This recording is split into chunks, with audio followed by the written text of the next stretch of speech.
नमस्कार, देव सिलेक्शन शिरोळमध्ये स्वागत आहे आपलं. आजचा व्हिडिओ करण्यामागचा खास करून हेतू असा आहे की ऑनलाईनच्या फ्रॉड पासून वाचण्यासाठी मी आजची व्हिडिओ करतोय. खास करून आज मी तुम्हाला कुठल्याही प्रकारची साडी दाखवणार नाहीये, परंतु ऑनलाईन मध्ये तुम्ही फसू नका यासाठी मी खास व्हिडिओ करतोय. हा जो व्हिडिओ आहे हा जे तुम्ही ऑनलाईन खरेदी करतात त्यांच्यासाठी पण असणार आहे आणि जे कोणी ऑनलाईन एखादं प्रॉडक्ट विकतायत त्यांच्यासाठी पण असणार आहे. तर आवर्जून सगळ्यांनी बघा आणि जास्तीत जास्त ही व्हिडिओ शेअर करा. ऑनलाईन जे विकतायत ते त्यांना पण फसवलं जातंय आणि जे ऑनलाईन खरेदी करतायत त्यांची पण फसवणूक होतीये. त्यासाठी मी व्हिडिओ करतोय. एक आपले कस्टमर अजूनपर्यंत त्यांनी आपल्याकडनं कधी खरेदी केली नव्हती, परंतु इतर काही आपले व्हॉट्सअप ग्रुप आहे, देव सिलेक्शनचा व्हॉट्सअप ग्रुप आहे. आपल्या लिंक या सोशल मीडियावर ऍक्टिव्ह आहे, तर त्याच्यावरनं बरेच लोक जॉईन होतात. आम्ही काही सगळ्यांना ओळखत नसतो. तर तशाच एका व्यक्तीने आपलं ऑनलाईन ग्रुपला ऍड होऊन त्यांनी आपण एक साडी काश्मीरी जामदानी नावाची जी साडी आहे ती आपण 1250 ला विकतो. ती एका भामट्यानी कुठला तरी नंबर आहे माहित नाही, तो गुजरात साईडचा नंबर आहे, आजही तो नंबर चालू आहे. आनंद चांडक या नावाने त्याचा नंबर होता. ग्रुपमध्ये तो आपल्या ऍड होता.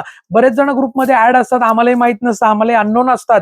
तर तुम्हाला एक रिक्वेस्ट आहे, आपल्याकडनं कुठलीही साडी खरेदी करताना, देव सिलेक्शनची साडी कुठलीही खरेदी करताना तुम्हाला एक देव सिलेक्शनची जर तुम्ही स्क्रीनशॉट पाठवला, जर तुम्ही साडीचा स्क्रीनशॉट पाठवला तर आपल्याकडनं अवेलेबल म्हणून मेसेज येतो आणि अवेलेबल असेल तर आपण देव सिलेक्शनचा QR कोड पाठवतो. तो जर तुम्ही स्कॅन केला तर तुम्हाला देव सिलेक्शन असं नाव येतं. तर तुम्ही आवर्जून देव सिलेक्शन या QR कोडवरच पेमेंट करायचंय. ज्यांना कोणाला जमणार नसेल तर आपलं नाव जे आहे मी आज डिक्लेअर करतो, बऱ्याच जणांना आपलं नाव माहिती नाहीये. उत्तरकर या नावाने आम्ही आहे, मराठी माणूस आहे. आणि तुम्हाला जर त्या QR कोडवर पेमेंट जमत नसेल तर आपण तुम्हाला पर्सनल नंबर, ज्या नंबर जो बुकिंग नंबर आहे आपला, हा जो बुकिंग नंबर आहे याच नंबरला फक्त पेमेंट करायचंय. आणि हा नंबर तुम्हाला फोन पे, गुगल पे वर आहे, तिथं श्रीधर उत्तरकर या नावाने येतो. तर तुम्हाला पेमेंट करताना त्या नंबरवरच करायचंय किंवा QR कोड करा. शक्यतो तुम्ही नंबरवर पेमेंट करू नका. कुठलीही लिंक आली त्याच्यावर पेमेंट करू नका. तुम्हाला QR कोडलाच पेमेंट करा. देव सिलेक्शनचा QR कोड स्कॅन जिथं होतो तिथंच पेमेंट करायचंय. आणि दुसरी गोष्ट, जे कोणी ऑनलाईन विकतायत त्यांच्यासाठी पण मी सांगतो की ऑनलाईन विकतायत बरेच जण तुम्हाला फ्रॉड पद्धतीने QR कोडचा स्क्रीनशॉट येतोय, परंतु तुमच्याकडे ते पैसे जमा झालेत का नाही ते चेक करा. आवर्जून चेक करा, कारण तशाही पद्धतीचे मला आलेले आहेत. हे बघा, आता ज्या कस्टमरनी मला हे पाठवलेलं होतं, जी साडी आपण 1250 ला विकतो, त्यांनी ही दाखवली की 1200 रुपये त्यांनी 2 साड्यांचे पेमेंट केले. 2 वेळा त्यांनी फक्त सांगितलं 2 साड्या विकतायत म्हणून तुम्हाला खास करून तुम्हाला ही 1200 ला बसते असं टाकलेलं आहे. तर तुम्ही अशा पद्धतीचं फसू नका. कुठल्याही पद्धतीचा कुठल्याही लिंकवर पेमेंट करू नका. कुठल्याही पर्सनल नंबरवर कुणालाही पेमेंट करू नका. तुम्ही आवर्जून ही व्हिडिओ सगळ्यांना जास्तीत जास्त शेअर करा. फोन पे करायचं असेल तर कॉल करूनच आणि जर तुम्हाला फोन पे करायचा असेल, नंबरवर पेमेंट करायचं असेल तर तुम्ही पाहिजे तर कॉन्टॅक्ट करा. जिथं तुम्हाला देव सिलेक्शनचा QR कोड येतोय तिथेच फक्त तुम्ही हे करा. आणि दुसरी गोष्ट, जे कोणी ऑनलाईन विकतायत त्यांच्यासाठी पण मी दाखवतोय.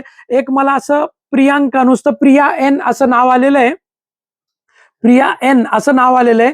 एक माझी 5850 ची जामदानी साडी आहे. सकाळ सकाळी मला मेसेज आला होता की ही साडी अवेलेबल आहे का. अवेलेबल टाकलं, विदिन 2-3 मिनिटाच्या आत त्यांनी पेमेंटचा स्क्रीनशॉट पाठवलाय मला. पेमेंटचा स्क्रीनशॉट पाठवताना बघा कसा, मी ऍक्च्युली त्यांनी ते सगळे स्क्रीनशॉट डिलीट केलेले आहेत, म्हणून मी ही व्हिडिओ करायला मला थोडा वेळ झालेला आहे. म्हणजे जे कोणी ऑनलाईन विकतात त्यांच्यासाठी मी दाखवतोय की तुम्हाला पेमेंटचा स्क्रीनशॉट पाठवतायत. नुसता पेमेंटचा स्क्रीनशॉट बघून तुम्ही त्याच्यावर खात्री ठेवू नका. तुम्ही तुमच्या बँकेच्या अकाउंटमध्ये जाऊन चेक करा की तुम्हाला ते पेमेंट जमा झालेलं आहे का नाही. आता हे पेमेंटचा स्क्रीनशॉट इतका सुपेरियर पाठवला होता की पहिला पेमेंटचा स्क्रीनशॉट हा मला फक्त नुसता पेमेंट गेला असं जो असतो तेवढाच पाठवला होता. त्याच्यामध्ये कुठलाही UTR नव्हता, काही नव्हता. मी त्यांना UTR नंबरचा स्क्रीनशॉट मागवला. लगेच 1 मिनिटाच्या आत त्यांनी UTR नंबरचा स्क्रीनशॉट पण पाठवला, जिथे की वरती जो आपला नोटिफिकेशनचा मेसेज येतो तो पण त्या मेसेजमध्ये होता की त्यांना डेबिट पडलं असं. परंतु ते पैसे मला जमा झाले नव्हते, म्हणून मी खास करून त्यांना म्हटलं की माझ्याकडे पेमेंट जमा झालेलं नाहीये, तुम्ही तुमच्याकडे रिटर्न गेले का चेक करा.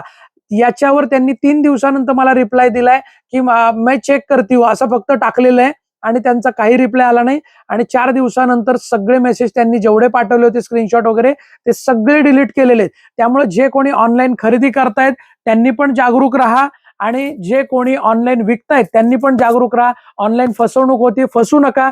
तुम्हाला जर जमत नसेल तर नक्कीच कुणाची तरी मदत घ्या आणि तुम्ही ऑनलाईन खरेदी करा. ही मी सगळ्यांना कळकळीची विनंती आहे. आज माझ्या देव सिलेक्शनच्या ग्रुपमध्ये बरेचसे सिनियर सिटीजन सध्या खरेदी करतायत. त्यांना नाही कळालं तर ते कॉल करतायत. मी कॉलवर पण त्यांना गाईड करतोय. पण जर नाही जमलं तर तुम्ही कुणाची तरी मदत घ्या नक्की. आणि देव सिलेक्शनचा QR कोड येईल त्याच्यावरच पेमेंट करा. ही रिक्वेस्ट आहे सगळ्यांना.